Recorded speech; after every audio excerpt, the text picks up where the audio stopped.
This one move just rewrote NASCAR history, and people are still talking about it. The next 5 minutes will be the most exciting 5 minutes of your day, I promise. On lap 32 of the NASCAR Cup race in San Diego, Turn 1 became the scene of total chaos. 2 Trackhouse cars were left in ruins. The race leader's afternoon ended violently against the wall, and one driver summed up his entire day in a single word. You don't want to miss this one. And hey, real quick, if you're a diehard NASCAR fan like me, hit that like button and subscribe to the channel. NASCAR Nation News is just getting started. We're pushing toward our next subscriber milestone, and it's all about honest talk from fans who breathe this sport every single week.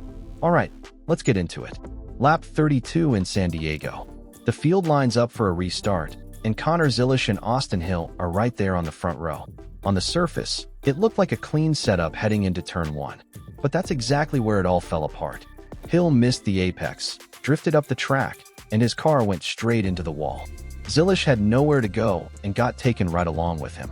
Then, directly behind both of them, Shane van Gisbergen found himself with 0 options. In a split second, all 3 cars were caught up in the same wreck.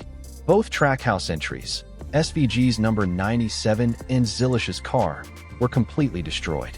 Hill suffered major damage as well, but the chaos wasn't done yet.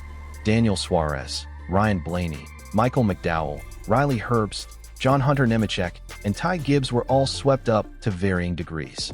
The crash was serious enough that NASCAR threw the red flag immediately. The outside wall in Turn 1 needed repair work, and it was nearly 10 minutes before the field even came back to yellow flag conditions. That's when more pieces of the story started coming out. Hill was on the radio right after the wreck. His words, "Sorry guys, locked up the rear brakes."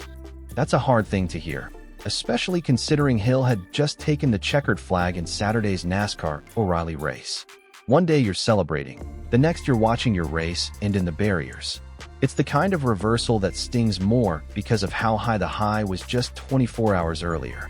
Hill came into Sunday's race with momentum, confidence, and a car that had proven it could win. For it to end the way it did, a locked brake, a missed apex, a split second of miscalculation, is the brutal reality of motorsport at this level. Outside the infield care center, Shane van Gisbergen made it clear he wasn't in the mood to talk. When reporters came to him, he waved off any questions about the crash and told them to go ask the next guys. That was it. Short, sharp, and it spoke volumes. He did open up a bit when it came to the race itself, though, saying the track was incredibly fast once it rubbered in. Despite the pace, he called the whole situation a real shame. Then came the most telling moment. When asked how disappointed he was to leave San Diego with no trophy and just 1 championship point, SVG kept it simple. His answer, "I'm filthy." 1 word, and it captured everything perfectly. Still, he wasn't dwelling on it for long. Van Gisbergen immediately shifted his focus to the following weekend. Another road course is on the schedule, and he acknowledged it, noting that Group 1 qualifying again would make things tougher, but that the job is simply to go out and execute. Now let's take a step back here, because context matters. Shane van Gisbergen didn't just show up to NASCAR and blend into the pack. This is a guy who came over from supercars in Australia as a 3-time champion, someone who had never really run a full oval-heavy NASCAR schedule before, and yet he won on his Cup debut at Chicago. A street circuit, sure, but a win is a win. Since then, road courses have been where SVG has consistently shown his best. His car setup, his driving style, his instincts, they all come alive when there are actual corners to navigate. So when he loses a road course race like this, especially one where his car had genuine pace, it's not just a points hit. It's a missed opportunity that feels heavier than most. But if you think SVG was gutted, Connor Zilisch may have felt this one even more deeply. At the moment of the crash, he wasn't just running up front. He was leading laps. Not just any laps either. The very first laps he had ever led in his NASCAR Cup career. And just like that, it was gone. What came next surprised everyone. Rather than walking away with a career milestone, Zilisch was left with yet another DNF. This is now his 6th DNF of the 2026 season. After the incident, he described exactly what he saw from his seat. He said he felt like he was giving Austin enough room, and then out of nowhere he was in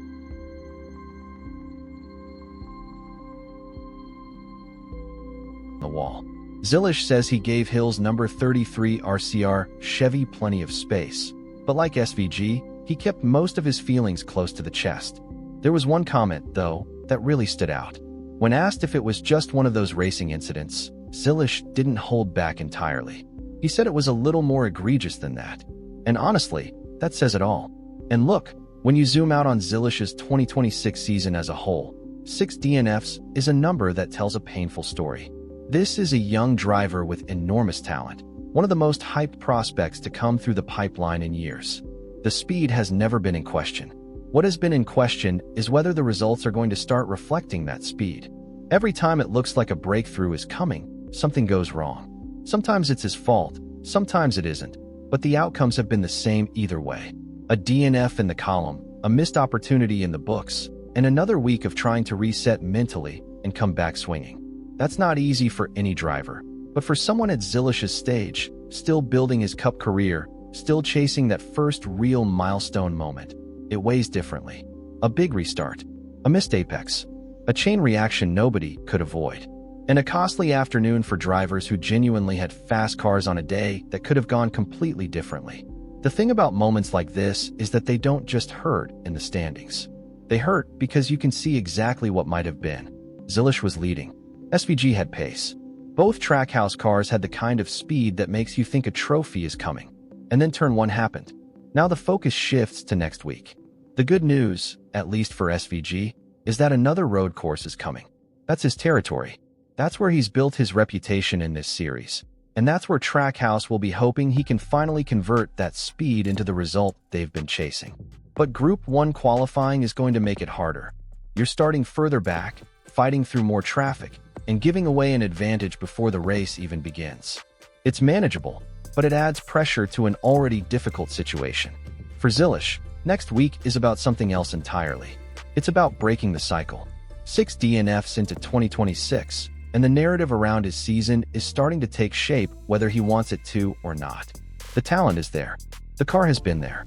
Now it's about finding a race where everything clicks and nothing goes wrong, and walking away with a result that finally matches what people expected when he made the jump to Cup level. And that brings up the real question for both of these guys. Where do you think things go for the Trackhouse road course crew next week? Can SVG bounce back with a win?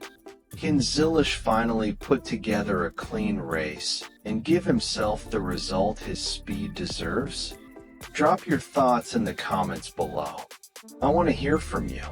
And if you haven't already, hit like, subscribe to NASCAR Nation News, and come back for more real NASCAR talk from fans who live this sport every single week. We'll see you on the next one.